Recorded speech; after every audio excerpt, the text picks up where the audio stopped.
The TV series Mythbusters tested the idea of they did this. blowing up a 747 by igniting a stream of jet fuel and rated it as busted. Yeah. I mean, that figures. I mean, of course, right? And honestly, like you said, not a scene that really bothers me that much. Like, I'm fine with that being sort of the culmination of everything, and he, like, finds a way to best them in a funny, interesting way. Says his catchphrase. Yeah. You mean, Yippee Mr. Falcon? Yeah. Is that the TNT version? That is the TBS version, yeah.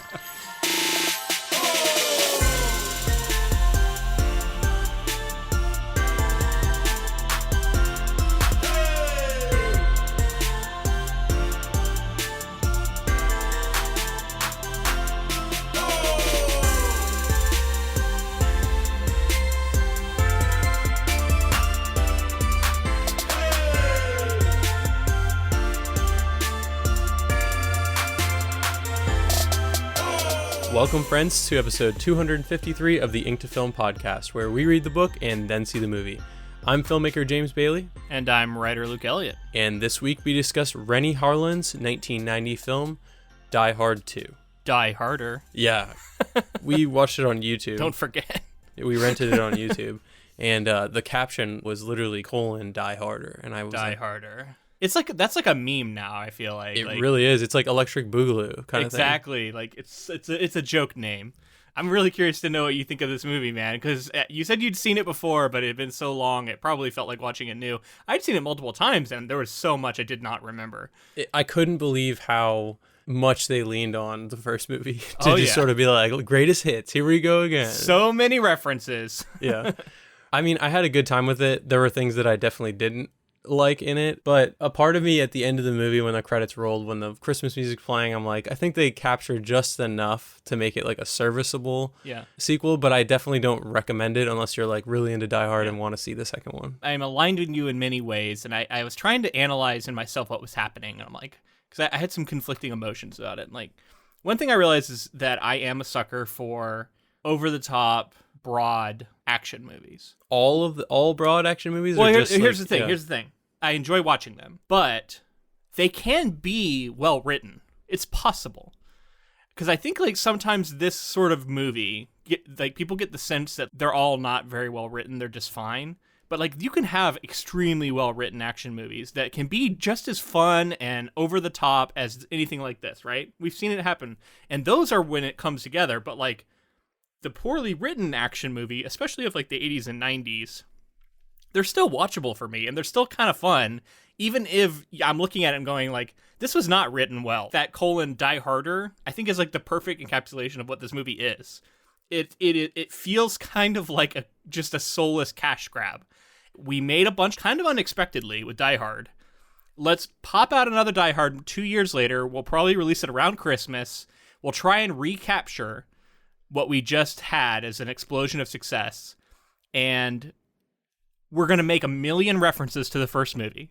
We're going to have all the visual cues, all the auditory cues. And rather than have any sort of actual character arc for John McClane, he is going to be a vehicle for delivering one-liners.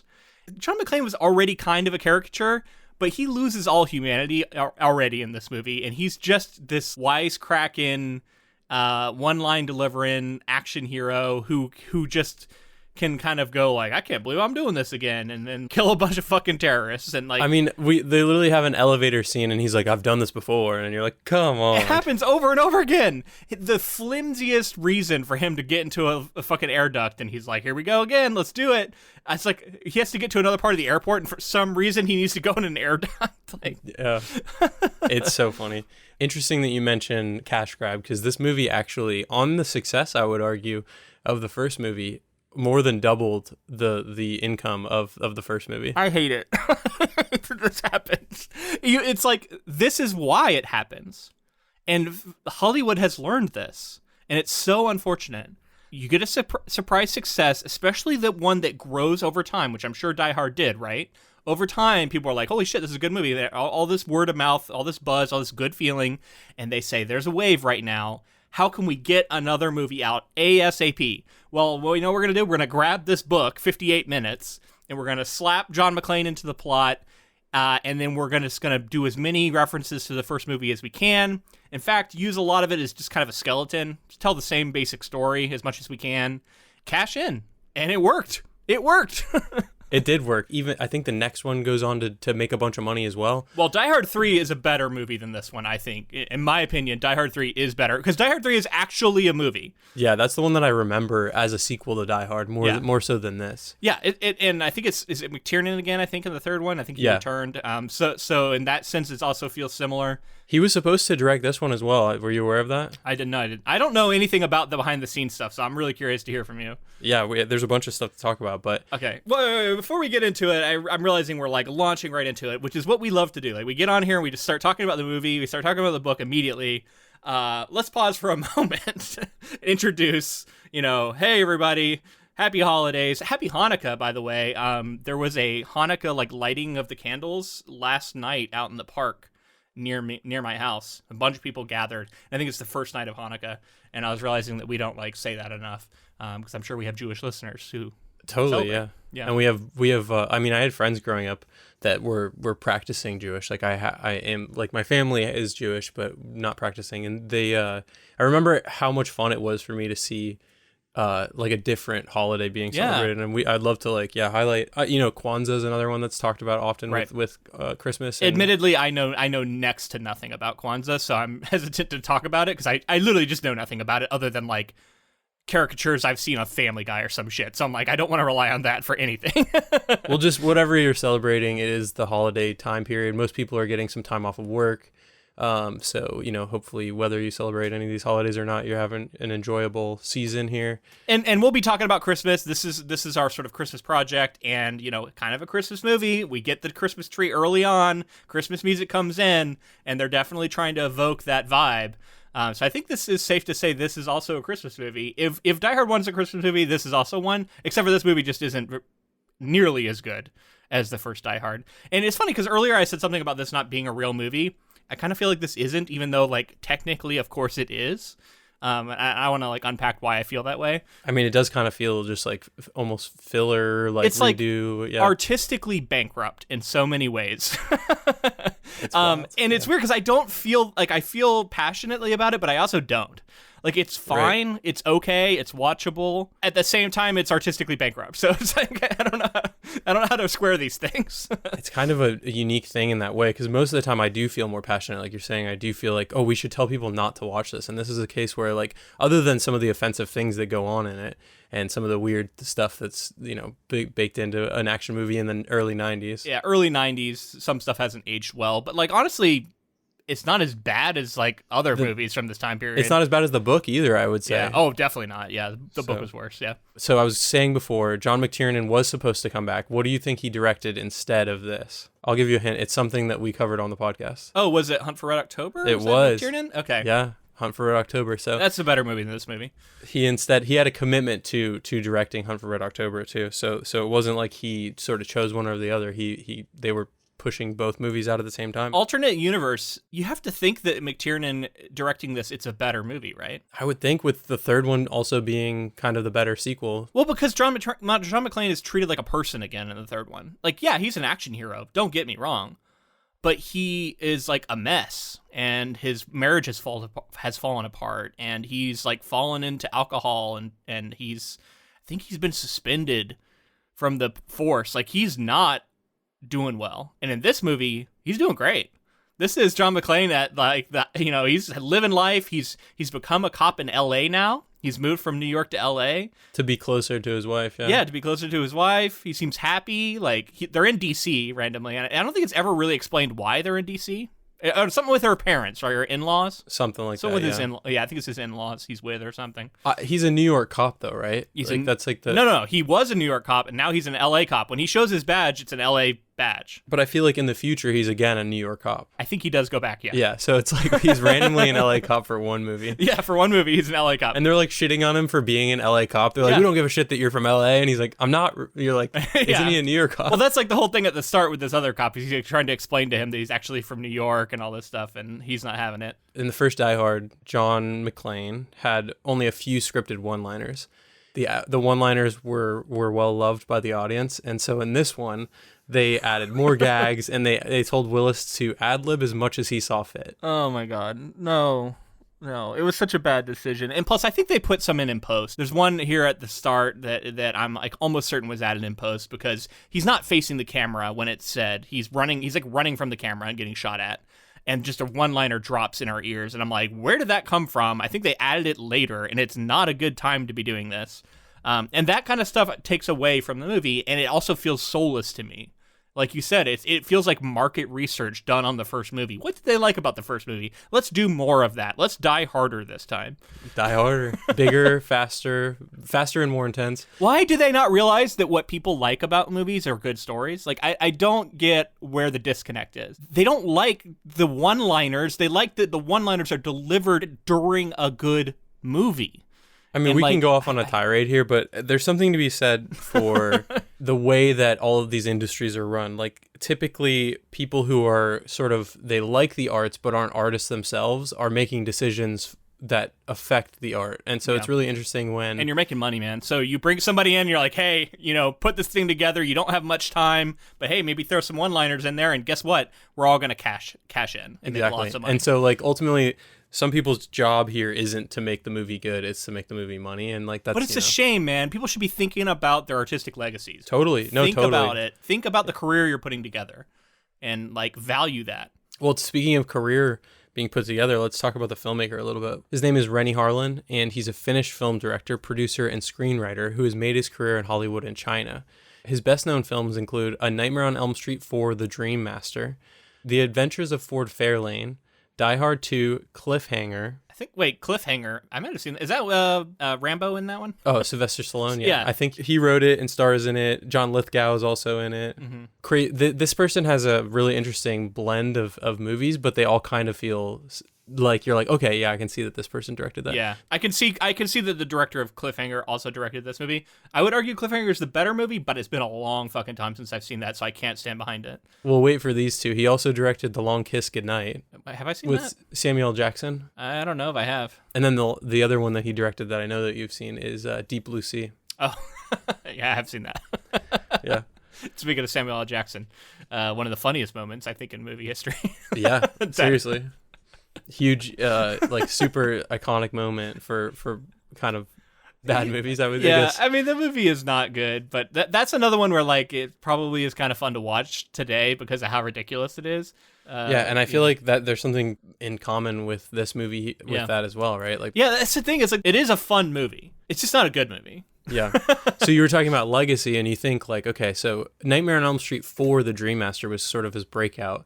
And I think, I'm not an expert on these Nightmare on Elm Street movies, but I think I haven't watched many of them at all, to be honest. I think that's the meta one that's weird and different, and I think people do like that one, or maybe they hate it. I can't remember right now. but write in and let us know. So he's got that. He's got Die Hard 2, and then Long Kiss Goodnight and Deep Blue Sea. But notably, he also directed in 1995 a film called Cutthroat Island. Are you familiar with this movie? Don't know it. So Cutthroat Island basically made it so that no one was allowed to make pirate movies for 10 years. Oh, that's that movie. Okay. Yeah. I've heard about this movie. I don't know about it. For a long period of time, it was the most notorious box office bomb. It notoriously had a troubled and chaotic production, which involved rewrites and recasting. The reviews were poor. The production values, because they actually shot it on location, on boats, the action sequences, everything was basically done practically. And then I think it cost or lost them $147 million when adjusted for inflation. It is listed in the Guinness World Records as the biggest box office bomb of all time. So I don't know if that still stands, but that beat out John Carter? John Carter, yeah. That beat out John Carter? I think it did, as far as I know. But the biggest thing being, I remember this being a big deal because it significantly reduced the bankability of Hollywood production pirate-themed films until Pirates of the Caribbean in 2003. To basically sink a genre for a decade. I hate that happens. Pretty brutal. I understand how it happens. I just hate that it happens. Well, it's the same thing, right? Like studios see that as like a bomb, and they're like, okay, so people don't like pirate movies. Let's do other stuff. Wrong lesson is always learned. Yes. So the other crazy thing, though, is that it caused the closing of Carl Loco Pictures. So like an entire production company went under because of the bombing of this film. So okay, but that was after this. So this comes before in his filmography. Before, 5 years earlier, it seems. So he's not on a great trajectory, unfortunately. Yeah, but he goes on to continue working. He directed in 2004 The Exorcist the beginning. Okay, I heard that movie wasn't good. He directed The Covenant. I remember The Covenant being a thing that people were talking. I definitely remember that one coming out. Okay. Yeah, and then he still, he had a film come out this year called The Refuge. Movie's coming out in 2021. Okay, so he's still working. Previously, still working. And then he had a movie that I remember coming out in 2014 called The Legend of Hercules, which also didn't do very well. It's wild to see a career like this, you know? I don't know what to say because it seems like people see his movies at least a little bit, and sometimes they bomb, but there's a lot of misses on that list that you just read off, so it is interesting that he's still getting work, so okay. And then one more thing I wanted to talk about. After the success of A Nightmare on Elm Street 4, The Dream Master, he was set to direct the science fiction thriller Alien 3. Okay, that ended up being Fincher, right? And we just talked about that with Fight Club, last project. And he was attached to the project for a little over a year, left due to creative differences with the producers. And then obviously we know that it didn't go super well for Fincher either. Can't imagine it would have been better under his direction, but who knows?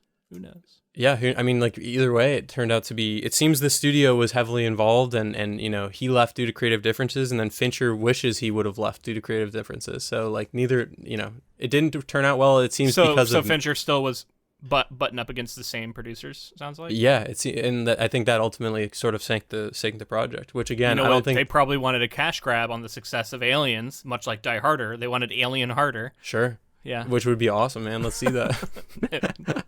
It's not awesome. Actually, yeah. Eventually we get like Alien versus Predator. And I think we've seen that movie several times now. Right. Well, if you just look at the difference between Alien and Aliens, two absolutely fantastic movies in their own right, and then you see Die Hard and Die Harder, and you know what I mean? Like, it just shows the difference in like what a sequel can be versus this is like the cliche Hollywood soulless sequel. Like we saw with Jaws 2.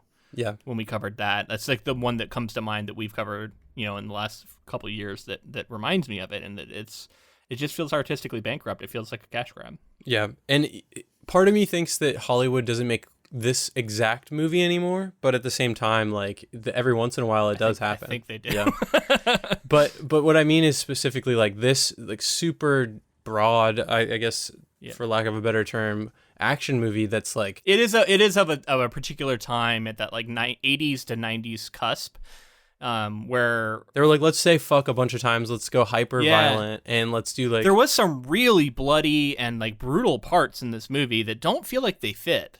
Yeah. The tone, like, I can't remember the character's name, but he's basically like helping get the dishes back up, or he's trying to get communication back up.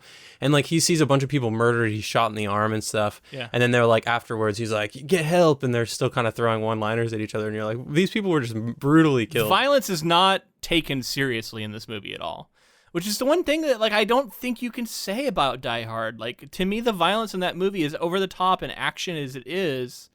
It's taken seriously in a way, I don't know. mean, I don't know. I would say more seriously than this. I don't know if it was taken like seriously. It's the movie. It's tongue in cheek a little bit, like whether they were intentionally doing it or not. I think because like if you remember the book we covered, Roderick Thorpe's book, Joe Leland kills a bunch of people. That takes the violence very seriously. Like, it's a dark book. And I think some of that DNA made it into Die Hard, and that's one of the reasons why there is still like a serious undertone to it. John McClane feels like a human being, and he feels the weight of some of the stuff that he does, I think. But here, this John McClane is kind of scary in the sense that like he doesn't seem to give a fuck about any of this. He's like murdering people with no remorse. Happy and like to kill them. It kind of reminds me of like those like Uncharted memes, right? Where you're like, he's like going around, you're in an encounter and you kill like 35 people, and in the next sequence he's like, we need to find this treasure is the most important thing. You're like, you just murdered like a ton of people. Yeah.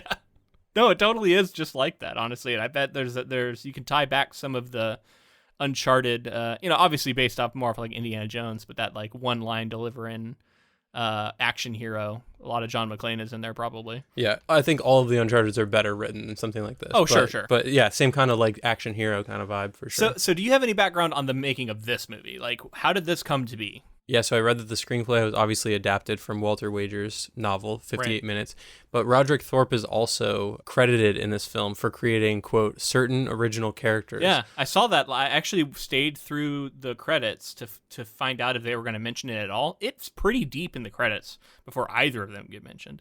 And then, yeah, I saw that, like, certain original characters. That was an interesting phrase I'd never seen before. I don't think you'll ever see it again either. It's like, this is so unique in that way. One of the writers of the screenplay, Stephen E. D'Souza, later admitted in an interview for the book Action Speaks Louder, Violence, Spectacle, and the American Action Movie, that the villains were based on America's Central American meddling, primarily the Iran-Contra affair. Yeah, so that was an interesting thing we should touch on. We talked a lot about the terrorists in the book, and they definitely changed a lot of them, like what the situation is. The main bad guy is an American colonel, who's now disgraced, and he talks about how, like, his main... Okay, it's hard to unpack what his actual motivations are because we don't spend a lot of time with it, and it's not really laid out. And it doesn't matter. The movie's not concerned with telling us. But at some point, he does say something about the reason he wants to free this general, I think he is, who's flying in, is that we need guys like him to fight the communists. And that was the only thing I remember him saying. Yeah, at one point, and I've never really heard this word before, I had to look it up. There's a reporter who's trying to figure out what's happening, talking to the colonel, and then his like henchman pushes the camera and says like, "Get out of here, you pinko bitch." And I don't know if that's like highly offensive or whatever, but in looking it up, it's like a left-wing liberal slur, I guess, towards the people like that, leaning all the way to, I would assume, communism, and they're so anti-communist. Right, yeah. In this film, it seems. I kind of like that they positioned them as like just far-right extremists, essentially, who don't think America goes far enough. That makes a lot of what goes on with like John McClane seem a lot more reasonable, right? Which, maybe it's not great, but like still it's preferable to what we got in the book, right? Where we talked about a lot of the problems with that. So, yeah, I think this is better. And it's interesting because it's coming out pretty soon together, right? Like it's only a few years difference. Yeah. I think they chose something in that the Contra thing that they wanted to talk. I don't know a lot about it, to be honest. Right. Well, and to talk about conflicts, what is the deal? And I think this might be the case with a lot of the Die Hard films. They're just randomly mentioning conflicts and wars and stuff. Did you notice this? They're like, oh, just like Pearl Harbor, or like they talk about, at one point they talk about like Grenada, Iwo Jima. I think that might be something about the janitor is supposed to be like a World War II vet, but he didn't seem old enough, but maybe he was at the time. I guess it was the 90s, so still like World War II would have been like 40 something years before that. Maybe he could be in his 60s. Maybe he could have been. Okay. Anyway, I think they were trying to make references to World War II for some reason for that. But it wasn't just him. It was multiple other people were talking about different... I do think Die Hard likes to try and position itself as like a movie of its time, right? So it, like, even if you look at later movies, they usually try and like touch on like stuff that's going on with technology at the time and stuff that's and like they try and do that here with the airphones and all this stuff. John McClane famously isn't good with technology, and so he's kind of like this bumbling oaf when it comes to that stuff. I couldn't tell if it was that or if it was like they felt like the viewers that were going to watch a Die Hard movie were well versed in these conflicts and they liked like battles and that kind of stuff as well. Because then they're also, in the same way that we talked about last week, they talk about like a specific gun that somebody has at one point, and that feels like in the same vein of trying that to... they can get through security. Apparently, you can just also walk through security with a taser. Apparently, yeah. Didn't know that. Right. No, it was a different time. So go ahead and flare it up on an airplane too, right? Yeah. Stuff was wild back then. You can smoke anywhere in an airport, apparently, with no problem. And on an airplane, I think there were people, I don't know how accurate all of this is, but I would believe it for the 90s, so who knows? I just know I wouldn't want to be in an airport where people are smoking everywhere. That just sounds miserable. Nothing against it. If people want to smoke, it's their choice. But like, man, I just don't want to sit and like around it and have it blowing on me and just, it doesn't smell very good.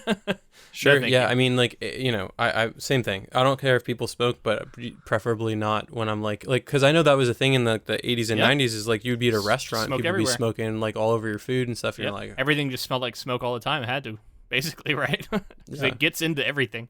Anyway, right. I'm sure we're pissing off our smoking listeners, but you mentioned the technology of the time, and let's talk about some of these references, right, and how fun it is in hindsight. Because he even has this moment with the fax machine where he's like, "My wife told me that I got to get with the times. It's the '90s." There was actually a good line with that one. Just the fax, ma'am. I like that line. It's very cringy and it's got a dad humor. But I thought it was clever. It also could only be delivered in like a narrow window where like faxing was relevant. Right. Well, I mean, paging is relevant to this movie as well. Like he almost gets killed because his pager goes off while he's trying to run up on these guys. I think they're trying to show like the novelty of like you can watch broadcast television on an airplane and we have phones that'll I know, connect. right? We're in the future. This is the 1990s, John. Yeah. And then all their computer equipment that they're rigging up and everything is supposed to seem like very future. Well, it's just like in the first movie when he goes up and there's touch screens and he's like, oh, that's like one of the things of the first movie. It works better in the first movie than it does here, in my opinion. But same kind of deal. They're trying to hit a lot of the same beats. I'm telling you, like a lot of the story beats are identical. Absolutely, yeah. I mean, he's there to pick up his daughter, basically, right? And there's something to do with his wife. He's there to get Holly, his wife in the first one, there's something going on with his daughter, right? Or is that no? It's also Holly. But both of them in the books, it's daughter. I think it's Joe Leland's daughter in the book, and then in the book we just read, it's his daughter. That's probably what I was thinking then. Yeah. Yeah. So that I feel like the plot of almost all the diehards that I can think of off the top of my head have this like. There's a couple things, right? Your villain, there's gonna be a twist with the villain where they're not who you expected, or I don't know. Like I think of in the first movie when Hans Gruber like acts like he's like trying to escape. He's like, help me, and your villain sort of flipping and him not believing it at first, and that's kind of the similar. Yeah, there's that, but I would say also that there's some sort of twist with like either the motivations or the identities of the villain, like you said. And here, it's we'll get to it, but in the first movie, it's also that Hans Gruber is actually just a thief, right? Like he's not here for all of these high and mighty reasons. He actually just wants money. And then we see that kind of twist happen in a lot of Die Hard movies. Yeah. Do you want to jump into plot? Yeah, let's do it. Okay, so on Christmas Eve, 2 years after the events of the previous film, John McClane is now a lieutenant with the LAPD, who arrives at Dulles International Airport to pick up his wife, Holly. Meanwhile, a plane carrying corrupt foreign military leader, General Ramon Esperanza, is also headed to Dulles under extradition for using U.S. funds to buy drugs.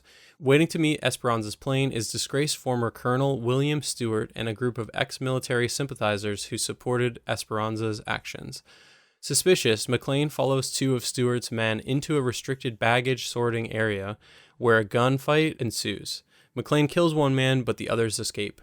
With the help of his friend, Sergeant Al Powell, he discovers the dead man's fingerprints correspond to an American soldier who died in a helicopter accident 2 years ago. Putting this together with Esperanza's imminent arrival, McClane reports his concerns to the airport police chief, Carmine Lorenzo, and air traffic control director, Ed Trudeau, but neither believe him. They're convinced when Stewart and his men operating out of a church on the outskirts of the airport cut all communications with incoming airplanes, disable all runway lighting, and demand Esperanza's plane be allowed to land without interference. Under Stewart's direction, Trudeau orders all air traffic controllers to have all planes in Dulles airspace hold in the air despite their low fuel warnings. I wanted to ask you, why do we get an extended nude aerobics scene with our villain when it introduces him? I have some theories, but I want to know what your thoughts are on it. Yeah, I thought it was incredible. Best way to start a movie and have a villain and be introduced. It's striking, It's very bizarre and memorable. One of the only scenes, like, there are a few scenes from this movie that I always remember. This is one of them. I'm just like, I remember this guy doing, like, nude aerobics in his hotel room, and it always shocked me. Like, I saw this when I was younger than I should have been, and I remember being like, what the hell? Like, yeah, I mean, it's pretty bold way to start a movie. Apparently, it was the director's idea that he be introduced naked doing martial arts. And he would later say it was, quote, an effective but unusual way to introduce a character. I mean, I agree with that, I guess. We see him repeat some of the same motions much later in the movie when they're fighting, so it kind of pays off in that sense. To me, it just sets him off as being a very serious but very unusual. He is the opposite of an everyman, which is what John McClane is supposed to be, right? So it really sets him up as being very, very different than McClane. Like, who is this guy? Like, no one does this. And then he shoots the TV with a remote, which was kind of weird. But then I thought they have this scene where he's walking out and he's very serious and he's got his boots, and then we see all these other men joining him in the hallway and they're all walking together and they get on, I think, even get on an elevator. And to me, it was again like we're trying to almost shot for shot remake some scenes from the first movie, right? With like really Gruber leading his group, like they were really trying to say like, hey, look, it's happening again, like identical. It's weird that he's famous and like walking around in the airport and getting recognized. That seems like a very bad idea if you're trying to pull something off like this, to just be like rolling around in the airport and getting recognized by reporters. And I don't know about you, but if I'm a reporter and you're just trying to get information from somebody and you're like, hey, do you have a quote or anything? And he's like, I got 2 words for you, fuck and you. I'm probably going to like be like, okay, what's going on with this guy? Let me continue to investigate that guy. I'm going to put that in my report. That's going to be on the news report. Like, tried to talk to this guy and here's what he said. Beep and beep. Yeah. He seems to be up to something. Yeah. They didn't seem to be like trying to hide it very well. Okay, this guy, what is the actor's name? I don't have the IMDb in front of me, but the actor who plays this villain, he looks so familiar, and I feel like in this time period he plays a bunch of villains, right? Like for like a 5 or 10 year span. I think just in general he plays a lot of villains. His name is William Sadler, and his biggest credits are Bill and Ted's Bogus Journey. Is that the recent one or the original one? That's the sequel. That's the sequel. Okay, I don't think I saw Excellent that. Adventures, the first original one. Yeah. Shawshank Redemption, he's in. Okay. So that could possibly be. I think that was my frame of reference for him. I think he was in Shawshank and The Green Mile. There was another familiar face in a guy who has a fairly limited role, but it was T-1000 himself shows up in this movie. He was there, yeah. His name's Robert Patrick, yeah. T-1000 himself. Okay. Yeah, I mean, he's got this, like, efficiency to his actions and, like, a cold expression. Like, he's actually pretty interesting even in this very limited role. Incredibly limited. And it's funny, there's a few people that so one person I saw and then one person I read was in it. Did you see John Leguizamo in this movie? I did. He's in my notes. He's literally in it for like a one shot. Yeah. And I read online after the fact that he was supposed to have a larger role, but then he showed up to set and the director realized how short he was and cut a lot of his role. Because he didn't look the part, I guess. Which is super fucked up. That is pretty fucked up. Well, yeah, because like all of the guys in this military force do look very similar. There's like, I think one black guy and then later the other black guy, but like for the most part, it's a bunch of white dudes. Their hair is all in the same fashion. I guess it's supposed to be kind of a military look. I mean, I might be wrong, but it was a very consistent thing. So I guess that was something the director was specifically going for. Pretty messed up, to be honest. Like to hear that. If you were so worried about height, then that's something you figure out obviously in the casting process. There's also a very quick blink and you'll miss it long-haired cameo by Liev Schreiber. Oh, okay. Interesting. So one part I do want to talk about is we're starting to build some of the like same sort of tension that is built in Die Hard, where like something's up and when is John McClane going to like notice what's happening? And this movie rushes it big time. This could have been drawn out a little bit. And then even when the moment happens, the payoff is not good because he basically says like, hey, what are you guys doing back here? This is a restricted area. They just basically start shooting at him. He says, let me see some ID. And they say, haha, okay. And then they start shooting at him. Yeah. He's really far away, so they miss. Like, have the characters get closer. Like, they have the element of surprise. They're smart, efficient killers.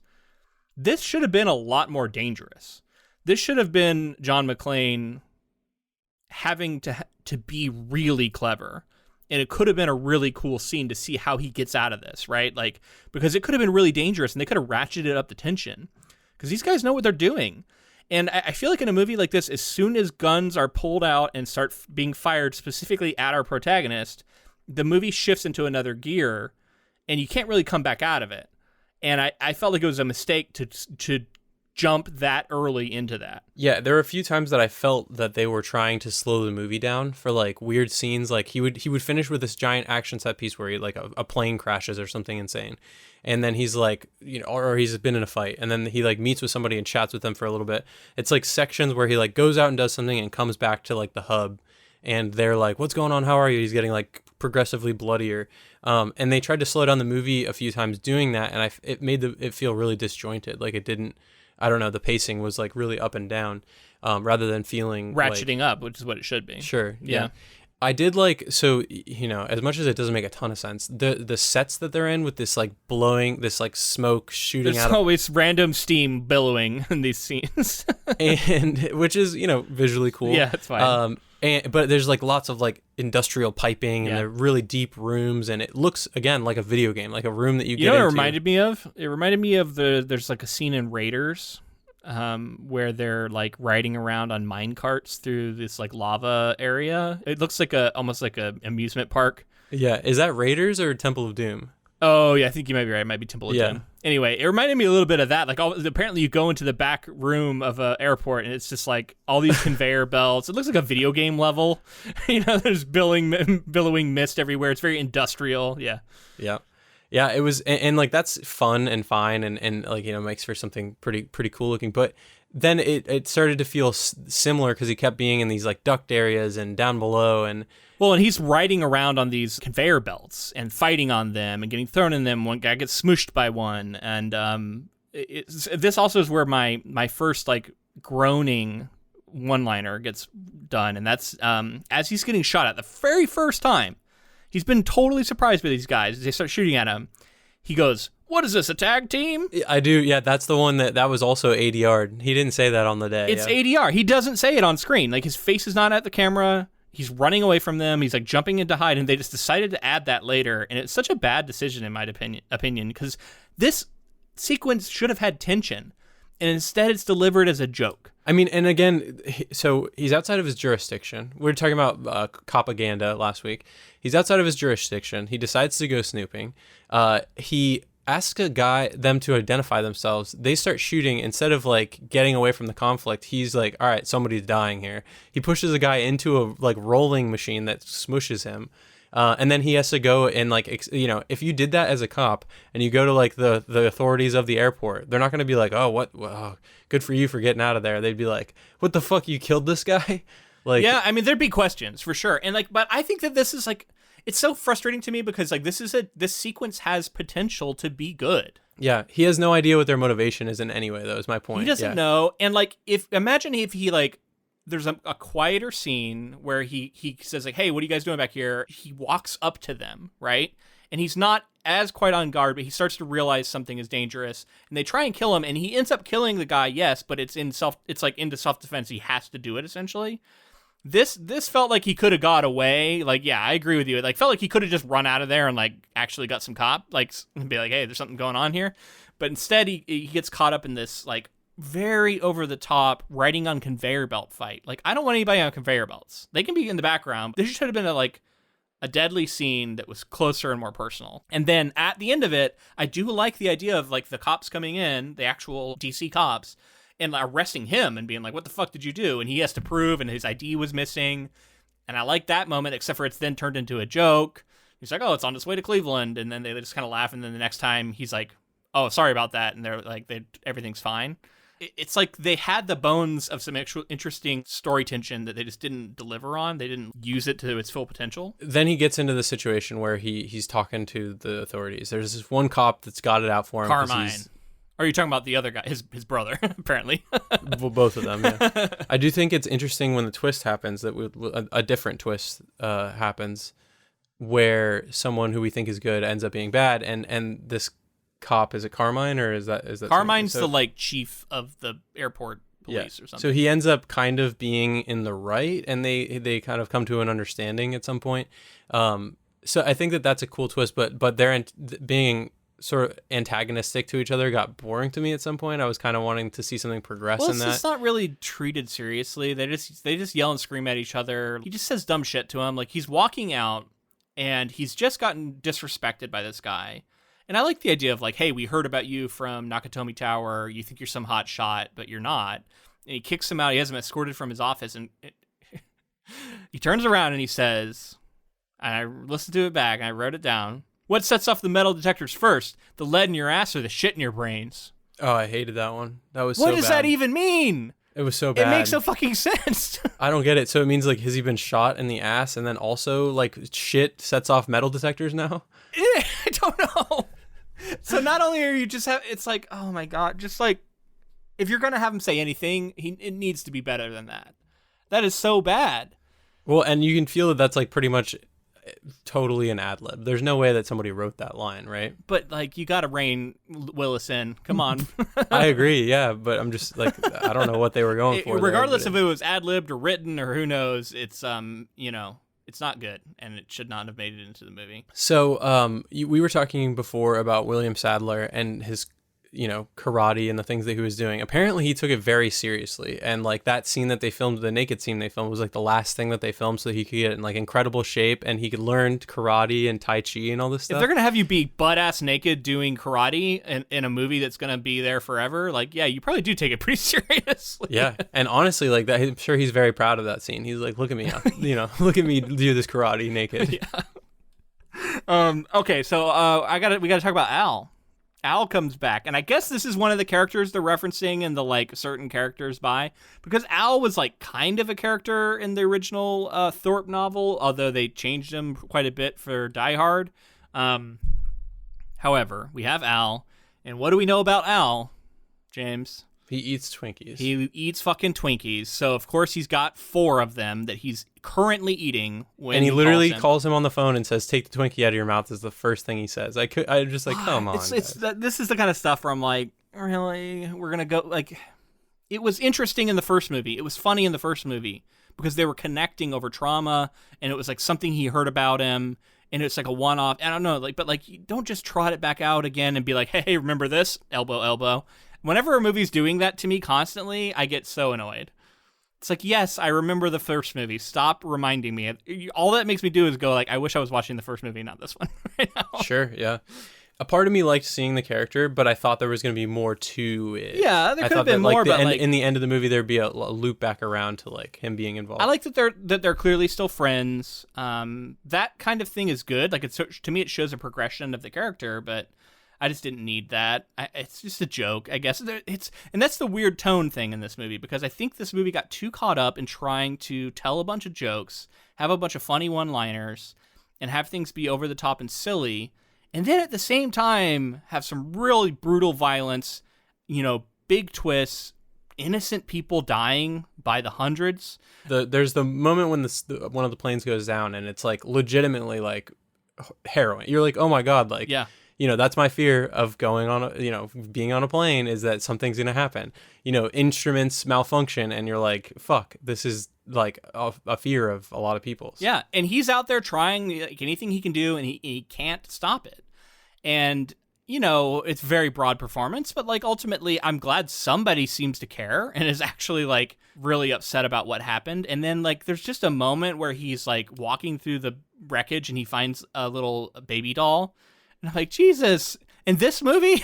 Like, that's the thing. Like he goes from this hyper action scene or whatever. Yeah. He's, or at least high tension. Cracking jokes. Just so then he like jumps out of the way, it blows up. And then he like is so affected by it immediately. And like, it just didn't even ring slightly believable in terms of like his emotions. No, I don't even think it's the fact that he changes to being sad. It's that he then, like a scene later, switches right back, turns it right back off, and now he's back to baseline. Like, sure, it can affect him, but like it should haunt him, but it doesn't. Well, and like I guess he has a line at the end of the movie where he's like, "This is for the passengers of flight. This is for flight 119 or whatever." Yeah, and that's like the only real callback we get to it. Right. Yeah. Everybody at the end, they're kind of all like happy that they're making it out and stuff, and I'm like, yeah, but like a plane of people went down, guys. Like this is like really Pyrrhic victory, guys. They're like, whoo, we did it. Everybody's cheering at the end. And I'm like, you guys are cheering still? Like, yeah, it's still one of the biggest like air tragedies of all time I would say at this point. And it should be treated as such. Yeah, this movie, like, it can't take itself seriously even while it's trying to. Like, it makes these like half-assed attempts at being serious. And this is interesting because it's a change from the book, right? In the book, we had this midair collision. So it's a shift of that, but like that I thought was actually handled better in the book. It was like a really tragic moment that landed a little better for me, ironically. We do get the 58 minutes reference, by the way. It was not what I thought I had seen, which was that it was about something about a plane needing 58 minutes before it ran out of fuel. That was when the general's plane was going to arrive, was in 58 minutes. This is not a reference, like, even having read the book and knowing I was listening for it, I almost missed it. And I had to be like, oh, wait, that was the reference, I guess. It's really not much of anything, but I guess it's notable. Yeah. I guess we've gotten to the point, right before I read this next section of plot, where I should say that Bruce Willis has been interviewed in the, intervening years, and he's expressed displeasure with this film because he felt it was too similar to the original Die Hard, and he didn't like the constant references to that film. I agree with him. I think it's interesting that is going on. And then I guess just he didn't have the wherewithal on the day to kind of be like, maybe we should hire some writers to write me some one-liners or something. How much power does he have? It's hard to say, right? Yeah. He made like $8 million on this movie at the time. It was a lot of money, so he's the big star. You would think he'd have some sway, but right. But are you able to really rock a boat if everybody's just there to make money? You know what I mean? I'm sure people were like, "Don't worry about it. We're gonna make money." You know what I mean? Yeah. And going to those one-liners, I did read that this movie has "fuck" said 60 times. Okay. And it was originally rated X. X. So yeah, and then was adjusted to be rated R. Okay. Yeah. The rating system in America is so weird. So it just again screams to me of like that 90s sort of like go to the extreme, say fuck a bunch of times, go hyper violent. And then there's just like a lack of substance, unfortunately, in this one. So continuing on with this plot, McClane becomes worried about Holly's plane and enlists the help of the airport janitor Marvin to fight back. Chief Airport Engineer Leslie Barnes decides to try using an unfinished antenna array to communicate with the stranded circling airplanes. Carmine sends an airport SWAT team with him, but Stewart's men kill them all and destroy the antenna. Barnes is saved by McClane. In retaliation, Stewart crashes a British airplane, killing everyone aboard by impersonating air traffic control and faking the airplane's altimeter reading. Once Esperanza's plane lands, McClane wounds Esperanza before Stewart and his men arrive. They blow up the plane and take Esperanza to the church, but fail to kill McClane. A U.S. Special Forces team arrives, led by Major Grant, for whom Stewart is a protege. Grant's men and McClane attack the church. McClane kills one of Stewart's men and gives chase with his gun, but the mercenaries escape on snowmobiles. As confused as to why he failed to wound anyone, McClane realizes the gun was filled with blanks, meaning Grant's team is secretly cooperating with Stewart, and the firefight was staged. Grant, Stewart, their men, and Esperanza all rendezvous at an airport hangar where a Boeing 747 that they demanded is waiting for them. On Holly's flight, arrogant reporter Richard Thornburg becomes suspicious as to why the plane hasn't landed. He taps into the cockpit communications and records an earlier surreptitious transmission from Barnes to all the circling airplanes describing the situation. In the airplane's lavatory, he broadcasts the recording live on television, leading to a panic in the airport terminal which prevents McClane and Carmine from getting to the 747. Holly subdues Thornburg with a fellow passenger's stun gun. McClane asks a news crew to fly him via helicopter to intercept the 747. McClane jumps onto the wing and uses his coat to jam the aileron, preventing the plane from taking off. McClane kills Grant and in the struggle with Stewart opens the fuel valve in the wing. After Stewart kicks McClane off the wing, McClane uses a cigarette lighter to ignite the fuel trail, exploding the plane and killing everyone on board. The fire trail also serves as a landing guide for all airport aircraft, including Holly's, to land safely. After McClane and Holly are reunited, Marvin picks them up in his airport cart and drives them away. Okay, let's reel it back into all the way back. All the way back. Okay, these special forces guys are an interesting plot point, right? Like they show up, they're very efficient and orderly. And McClane is immediately a little bit distrustful of them, and he even says, like, did things just get better or get worse? And I guess we're to understand that this is his sort of lingering dissatisfaction with how the FBI acted in the first movie. And I assume that's what's going on here. I do think he picks up a little bit on, like, hey, you know this guy, this colonel guy? That seems like a conflict of interest if it's somebody who literally you trained. But okay, That could be a plot point in another movie, so fine. And I kind of liked this misdirect. Yeah, it's over the top. I don't know why they would go to these lengths to have like full on, exchanges of gunfire with blanks for whose benefit. I don't know. But yeah, it's whatever. It's wasting time, I guess, and it works okay. So we have all that happen. There is this like sub story that goes on with this new recruit guy whom John McClane meets and talks to, and he's like, oh, I've only been here a day, but they really know their stuff. And that guy's like with them on the ride over, and he's like, oh, I wish I had been with you guys in Grenada. And he's like, oh, I wish you had too, so I wouldn't have to do this. And he slits his throat in one of those brutal throat slitting scenes I've seen in a while, man. Like, it's right on camera. Like, it doesn't like pull away. It's just a neck splitting open and blood pouring out. They're wearing all white, and his whole fucking uniform is doused in blood. And again, it's in this movie where we've just been cracking jokes. Everything's taken not like 230 people just died on a plane, and that was barely taken seriously. It's such a weird. There's like this weird back and forth thing that happens, and like I remember young Luke. Like I think I saw this when I was like fucking 10 years old, and I was like, holy shit! Like there's that, and then there's the icicle scene that happens later, and I was realizing that all these scenes are in the same damn movie. That I saw when I was too young to be seeing it. The guy gets fucking stabbed in the eye with an icicle, and it goes like right into his eye socket, and that is shown in gruesome detail.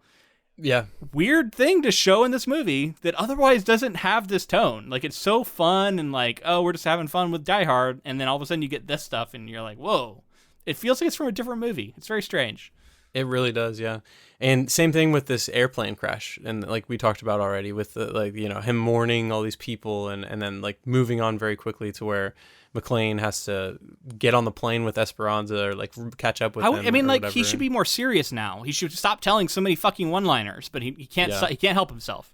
Just fewer would have been fine. Yeah. Like he, just not quite as many. At everything is a one-liner. He'd be flying through the air, getting shot at, and he'll drop a one-liner on ADR like later. So like he's always doing it. Right. So yeah, I also like the twist. This guy, I didn't see it coming, honestly. This guy turning sides, and I was like, that's the sort of reference I was making before with Die Hard. How'd you feel about the blue-red ammo switch? Yeah, I had no idea what was going on with that. Yeah, it's pretty clever. I mean, like, you might say, like, oh, it's really obvious, like, why would they make it so obvious? But, like, so people don't accidentally shoot at each other with the wrong ammunition. It is funny that they both sides have the blue versus the red. But, I mean, like, it's plausible enough that they might do it if they were going to do this wild-ass thing, that maybe they would do that system so that they didn't accidentally shoot each other. The least plausible thing that happens in this whole scenario is that McClane, proving it to everyone, was firing a weapon at the police chief, and everyone pulls guns on McClane and then doesn't shoot him. He would be so fucking dead. You'd be so dead. There's no way that you can do that in an airport to a police officer. Also, incredibly dangerous thing to do. Not even just because, like, blanks themselves are not always 100%. Sometimes stuff comes out the end of the exactly. But I mean, like, also just like it's so loud. The guy you're doing it to thinks he's dying. He's not going to be fine in the next moment. Like, he literally thinks he's dead in this. Like, it's so over the top. And I don't understand how everyone was so composed in that moment. Like, all the people who pulled guns on him, nobody shoots him. No way. Yeah. No way. Yeah. You're dead. So yeah, that was interesting. Let's talk about this other thing. So what did this accomplish? When this guy goes on the news and he creates panic, obviously I understand his motivation. He wants to get on the news and get a Pulitzer and all these things. Yeah. Same character from the first movie. Like, I will give it to him. Like, he feels like the same dude. So her going and tasing him in the bathroom. Yeah. What did that accomplish? I don't know. So this plot is interesting, right? Because it's like trying to rehash a similar plot to the first movie. They're trying to bring it back. He is reporting on what is happening, and I thought it was going to be kind of a redemption for him. Like, maybe he's still a huge dickhead, but, like, he actually gets the story out in a way that is, like, we should be, like, happy that he did. But instead, I guess he causes panic. Everybody's pissed at him for getting the news out there. But, like, that's the thing. That's the rational thing that most people would do. But they only even know anything's happening. Like, the stewardesses and stuff that are so mad at him, it's like, a lot of the shit that you know because of him and his reporting and what he's doing. if you're in the scenario, I think you do the same thing. And the idea is that maybe you can, get the news out there to somebody who needs it, and then they can, rally troops to help and get the news out there and make sure everything's going right. Like they were being limited from being able to tell anybody else about what's going on. So maybe this reporting would be good for the situation. Right, and they were mad at him for reporting on this stuff. Like it was supposed to be that because it was making John McClane's job harder, that he was like a bad guy for doing that, and I didn't understand that. I could feel the script knowing this, whoever was writing the script, and realizing they haven't set this up enough. So what do they have him do? They have him start like pontificating in the mirror. Yeah, and exactly. like he talks about himself in the third person, I think. Like he starts talking about how at great personal risk, and like he's just like going off and being so over the top that when he does get tased, you're like, okay, good, I guess. But yeah, it was a weird moment. Didn't feel deserved as much as the guy was still a shithead. Like at the start, he's complaining about not getting his first class meal that his company paid for. He's being whiny. He sees Holly, and there's that whole thing. And then it is fun. I actually thought it was kind of funny how he goes back to talk to his cameraman who's back in coach, right? He's like, I got to go back and coach and talk to him. But like, I like that guy. He had, it's like, oh yeah, I got this listening device. I'll figure it out. And like, it's kind of clever reporting on his part. If this would somehow work to do this, and he does get to the bottom of what's going on, which you would think all the people on the plane would want to know what is actually happening right now, and I wouldn't think they'd be so mad at him as they apparently were. As if they knew about the panic that was happening in the airport, I guess, was the implication. It seemed like too meta. Like they were like, you're ruining the plot for our protagonist right now. Yeah. So you're getting tased now. Yeah, it was, and again, it felt like just trying to do the same beat. Like we're gonna try and it's him getting punched again. We gotta like take this guy down a peg. But it didn't really fit. Okay, I want to ask about these grenades. How many grenades you got? 3 each. Well, throw them all. And so they just start fucking tossing grenades. They just pile in. He's sitting there looking. He's like, there's all these grenades on the ground. He's like, oh shit. Well, I could either easily grab the grenades and start throwing them back out, because apparently they have so much time. I don't think you do in real life, I should just say, but like in the logic of this movie. Instead, he's like, all right, let me get in the ejector seat. He gets in there, gets himself all buckled in, pulls the thing. I don't even think a plane like that would have an ejector seat. Like it's a very maybe big it was a plane. military plane, I think. So maybe, but like you said, let's circle back. There's 3 grenades each person. That's a lot of grenades. 1 grenade and you're fine. He's pinned down. Yeah. He's literally by himself in there. There's no way for him to get out. Yeah. You've got him surrounded. You throw 1 grenade. If it doesn't go off or some miracle happens, he throws it back out or something crazy. Then you throw another one. Yeah. And like, what you really do, if you're a professional who knows, you know how long the timer is on them. So you cook it. You pull the grenade, you pull the pin, you count however many seconds, and then you throw it in to where it's going to blow up pretty soon after it gets inside, and you can't do shit. And you know what you have then? You have a dead John McClane. Like, you don't... Yeah, it was so many grenades. They kept falling in. Like, they were like... I guess I didn't register. It didn't register when he said it. He was like, how many grenades do we have? And he was like, 3 each. And I thought maybe they had 3 total grenades. Yeah. And then they're just like coming in the window. And McClane's like reaction is just, holy fuck. Like they just keep dropping in front of him. And like you said, he has enough time to like buckle up his seat. Gets off the ground, gets in the seat, buckles in, pulls the thing, gets launched, and then it explodes. And they're just like, oh, lucky bastard. And then they all leave because there's fire trucks or something coming. Yeah. And I'm like, oh, so you run away from firefighters. Yeah, people just killed an entire SWAT team not long ago, and they're going to run away from the firefighters, I guess. Done clearly just for the action. We want to have a scene where John McClane's shooting straight up in the air, and there's flames underneath him, and he's going, like he does, Yeah. That was so crazy, too. I forgot about that. Oh, why aren't they shooting at him? Yeah, he's floating in the air. That's easy to shoot at. Like, I don't know. Because he's John McClane, and he's got so much plot armor. It's not even funny. Yeah, so we also get this janitor guy who I really felt like they were trying to evoke the limousine driver from the first movie. Oh, yeah, especially with the driving around with the cart. Especially at the end. But he's just this, like, kind of oddball friend who John McClane has made. But, like, it never really made a lot of sense to me. It's just, like, he's just this janitor who happens to be an oddball. I didn't need that final sequence at the end, which we're getting to, where he picks him up, and it's just like the first movie. He's got his own little driver, and what is he? And him and Holly, wrapped up in blankets again. That's how you know the movie's over, because they're wrapped up in blankets again, going over, and then the music starts playing. Well, and it's a cliche in action movies now too, right? Like at the end of the conflict, you get a blanket over you, and maybe that is something that's done in real life, and I think it probably is. No, I think blankets is a thing for people who are in shock, right? Right? They bring you blankets because it can help with your body temperature and all this stuff. I mean, it totally makes sense. You're like out in the fucking cold too. Like, bring them a blanket. But there's just something about it in a Die Hard movie and in this sequence where it's like definitely evoking the first movie directly. We got to talk about the final conflict, but before that, I mentioned in the book episode how, you know, all women love this character, and then in this, it's so it makes me cringe so bad. He's talking to this woman when he's doing the stuff with the fax machine, and she's like, "I get off in a little while. You want to take me out or something?" And he like points to his wedding ring, and he's like, "You know what's crazy? Like, I would have been fine with that being the only time. If that was it, like, he's a good-looking guy for the 90s, right? You know, for Bruce Willis, he's his own looking guy, I guess. You know, he looks like Bruce Willis, but people find him attractive. I get it.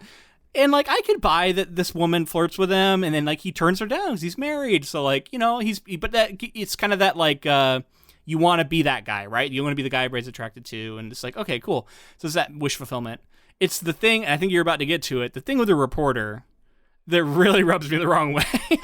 he's they're jumping on, and I know it was like maybe a joke. Eventually he asks her to help him fly in the helicopter and go after this plane, which is, we're going to talk about that absurd plan. But on the way there, she literally says, if you help me break this story, I'll have your baby. Yeah. The way that it's said, and he says, that's not the kind of ride I'm looking for. Oh yeah, I forgot about that. So the way that that's all set up, and like I don't know, the guy's wearing a wedding ring, just throwing around these like really wild lines at him and stuff. Well, because she's a woman reporter, James. Yeah. Like, how else is she going to interact with our lead man? God, I cringed really hard at that one. And I think there was another one at some point in the movie as well, but I can't quite remember. Yeah, probably.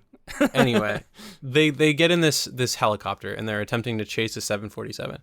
And McClane's like, you know, put it down in front, like knock them off the road, basically. Like let's try to make sure they can't. And the guy's like, what the fuck are you talking about? Like, we can't kill ourselves to stop this plane right now.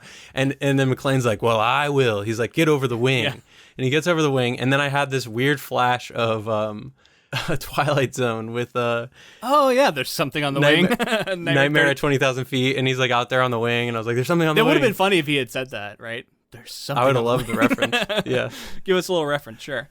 Yeah, you know, it was very over the top, but like on the list of like offensive things about like, as far as like offensive to reality, this was not that high. I was like, okay, I can kind of buy it. They probably really did this with a stuntman who actually was able to kind of pull it off. I imagine it looked practical. Maybe. I don't know, man. I mean, it was the 90s. I bet they did it. I don't know. I think they did it on a set. They had a lot of stunts in this movie. There were times where you could see it was a stuntman for a lot of the stuff. Yeah. Yeah, they probably did it on a set, I would think. The plane maybe not in motion, something like that. I don't know. Maybe it was moving. Maybe it was just moving a little bit. I don't know. I could see it, man. They did some wild helicopter stunts back in the day. Yeah. Before you had as many deadly helicopter crashes as happened later, I guess. Wait a minute. No, Twilight Zone movie. The Twilight Zone was previous. Exactly, yeah, the film. Maybe. I don't know. Anyway, how about the boss fights, the back-to-back boss fights we get here on the wing? Grant gets thrown into the plane engine, and it's like, at this point... he's like, I got this guy, and he's like, all right. And then, of course, like, right as they're walking out there, don't shoot your gun, it's full of fuel. Yeah. Like, wait a minute, what? It sets up multiple things. It's like, okay, so I guess they're going to have a fist fight on a wing multiple times. And then, I mean, he beats the first guy. He goes down through the engine in a really bloody sequence. That reminds me very much of Indiana Jones, right? Something like that happens in one of the Indiana Jones movies. The propeller in Raiders, gets the guy. Yeah, and then... The big, burly guy. Way better scene than this. But then, and then you get the final conflict. He's like, now you've bested my sub-boss. Now the real boss fight, is ready. He even says, are you ready for the main event? Something like that. And he comes out there. I'm the main event. Again, cringy one-liner. He's got the big knife. He tries to stab him, and it's interesting. I mean, he kind of gets his ass kicked, honestly, and gets kicked off the plane. But then he's able to open it. And for me, and I'm curious to know where you're at with this one. For the longest time, the lighting of the fuel that raced down the runway up into the plane and exploded it was like the worst, most offensive thing to reality. I'm saying offensive, but I mean like offensive to reality for me for the longest time ever seeing this. But like, I think it's not, it's, you know, if you were to rank the top 5, it's probably towards the bottom. Like it's up there, but it's not, it's like it's just plausible enough because like jet fuel burns really fast and really hot. And there is a lot of it coming out of the wing. When you see it, it's not a trickle. It is a fucking gush. There's a lot of fuel coming out. Could it plausibly happen? I don't know. Now, I do think that they have like mechanisms built in to where flames shouldn't shoot in through the thing and get into the wing and explode. But like, maybe it doesn't. I don't know. Maybe it doesn't. It fails. What do you think? Well, I got some facts for you, buddy. The TV series Mythbusters tested the idea of they did this. blowing up a 747 by igniting a stream of jet fuel and rated it as busted. Yeah. I mean, that figures. I mean, of course, right? But, and honestly, like you said, not a scene that really bothers me that much. Like, I'm fine with that being sort of the culmination of everything, and he, like, finds a way to best them in a funny, interesting way. Says his catchphrase. Yeah. You mean, Yippee Mr. Falcon? Yeah. Is that the TNT version? That is the TBS version, yeah. So anyway, they found that jet fuel, essentially kerosene, was extremely hard to light in liquid form, especially in a blizzard, and the flames would not have propagated fast enough to catch up to the plane. I guess that makes sense. It was going pretty fast. Yeah. For a plane to be lifting off, it has to be going fast. I just gotta say, I love anytime the Mythbusters did movie stuff, by far my favorite episodes. That was always so much fun. A lot of their episodes were that. It's a good show. Yeah. Best episodes. Bring it back. All right. Bring it back. I don't know. I think they want to do it anymore, but yeah, I don't know if I think they're on like somewhat good terms, right? Like Jamie and Adam. Yeah. Somewhat, but yeah, I don't know that they have any interest to revisit. But they tried to reboot it with like different hosts and stuff, and I couldn't get into it. It wasn't the same. Well, they brought back some of the Mythbusters, right? They had like their own show. I think so. But then after that, they tried to completely reboot it with a whole new show. Oh wow, I think they have a season where it's all new people tried to do it. Yeah. It was like a few years ago, and it didn't work. I don't think it did well. Anyway, so we arrive at the end of the movie, right? Like, so he blows up the plane full of the bad guys. In the first movie, the terrorists are a cast of characters who are all pretty unique. Even the guys who just die in like one-off scenes, like they all felt like distinct individual people. They all had different looks and personalities. To some extent, he's marking off the names as he kills them and keeping track. Here we just have goon after goon, and then he kills them all in one go at the end. So it doesn't really matter how many of them there are. It's just such a different feel than the first movie where he's got like a list of names and he's keeping track of who he's killed and who he hasn't, and how many guys are left. The scale of the story, it just fits so much. It's so much neater and more simplified in a really strong and powerful way when you have like a really, I know this is like technically one location, but you have like everything happening in one location, and you have like a set of rules that you've set up as the storyteller. You're like, this is where we're at, this is all the people that are here, and then breaking reality when John McClane gets on a fire hose and jumps out a window and fly, like then you're kind of, there's something more grounded about it to where it like feels like there's more stakes and you like that. Whereas here it just feels like random stuff is happening for the sake of big battles and fights that, you know, and we've said as much, like the stakes weren't there. And it basically is, right? Like, we've talked about what this movie is. Like, that's what they're doing. They're just trying to cash in. So I did want to shout out one line here at the end I actually did quite like. It's when Holly and him are reunited. I did think it was weird how he's like screaming for Holly for a while, and like, I don't know, it's kind of a weird sequence. Like, I get that might happen in real life, but I don't know why it needed to be in the movie. But this moment, I did like the line where she goes, I heard there were terrorists at the airport, and then he goes, I heard that too. And I thought that was clever. It was funny. Yeah, that's sure. The kind of line I can see him delivering. It's in a moment where he knows he's safe now. So it totally makes sense that he would be cracking a joke again because he's John McClane and that's how he like deals with trauma. So like I'm with it, but like, you know, other times didn't work, but that one I thought worked pretty well.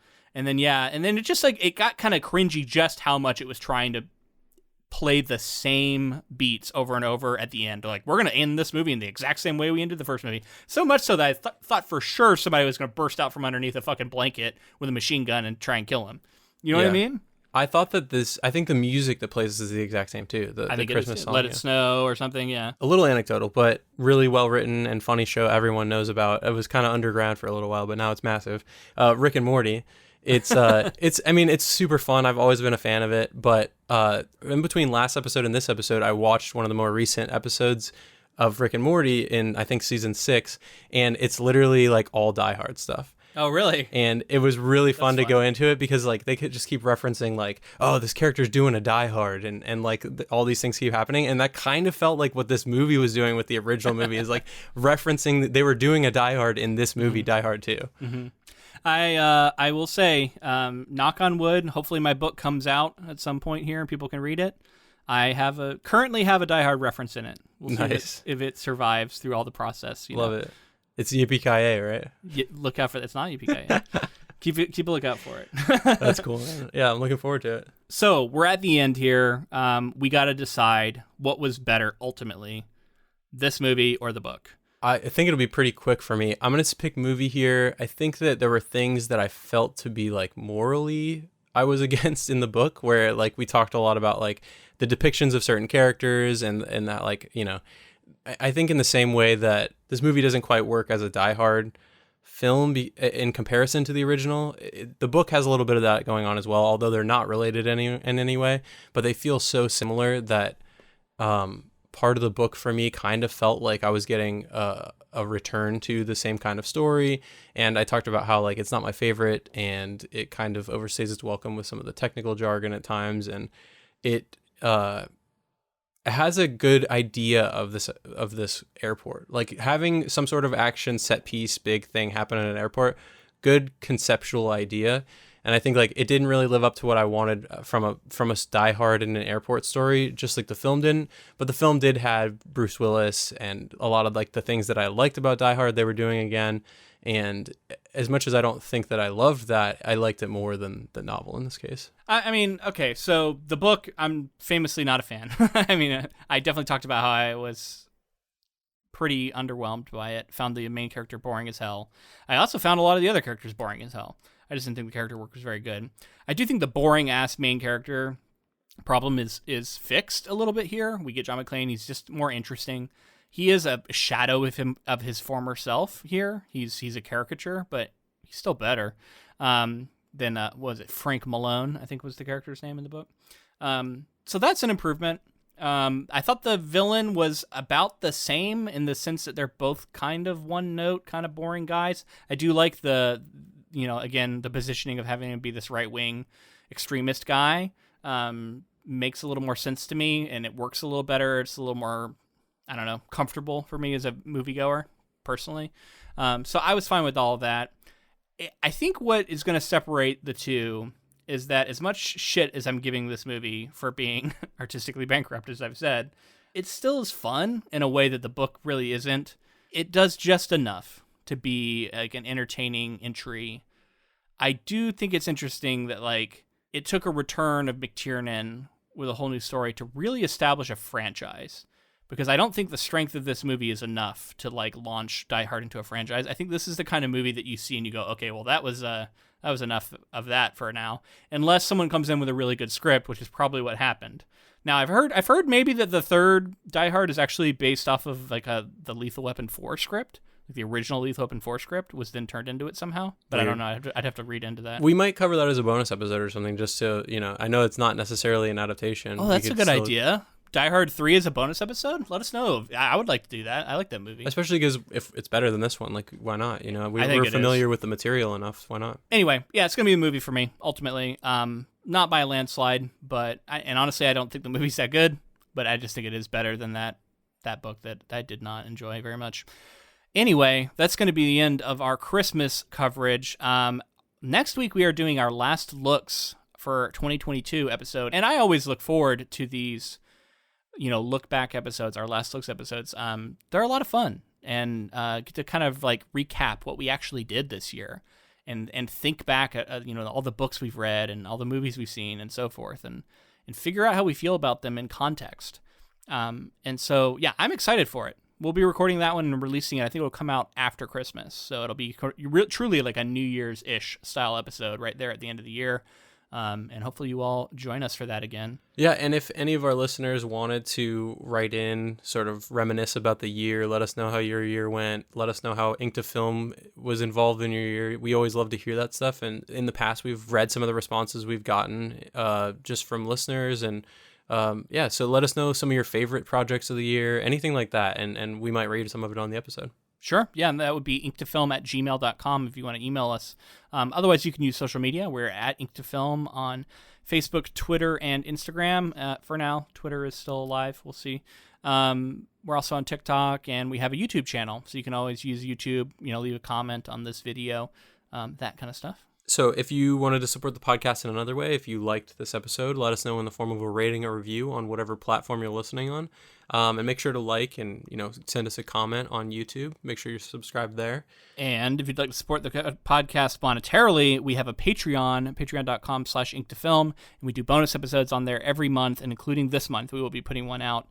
So definitely check us out on there. We'd love to have your contribution because it helps keep us going. All right. Well, I've had a good time with Die Hard 2. It's fun to have seen where this goes. This isn't something we do, but I just want to ask you. It's very random and last minute here at the end of the episode. If you had to give it a letter grade, what would you give this movie? D. Yeah. Yeah. I think I'm about the same. Somewhere in the D range, maybe D+. Yeah. Barely. It's one of those films. I look forward to maybe checking out 3 in the future.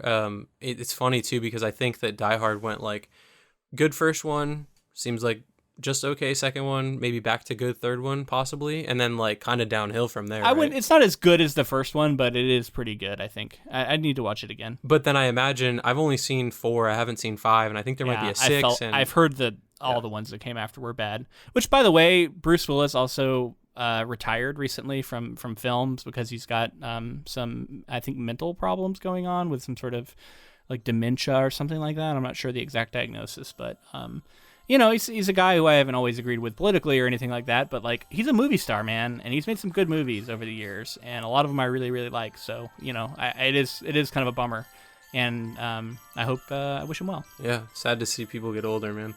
But thank you all for listening, and until next time, keep adapting.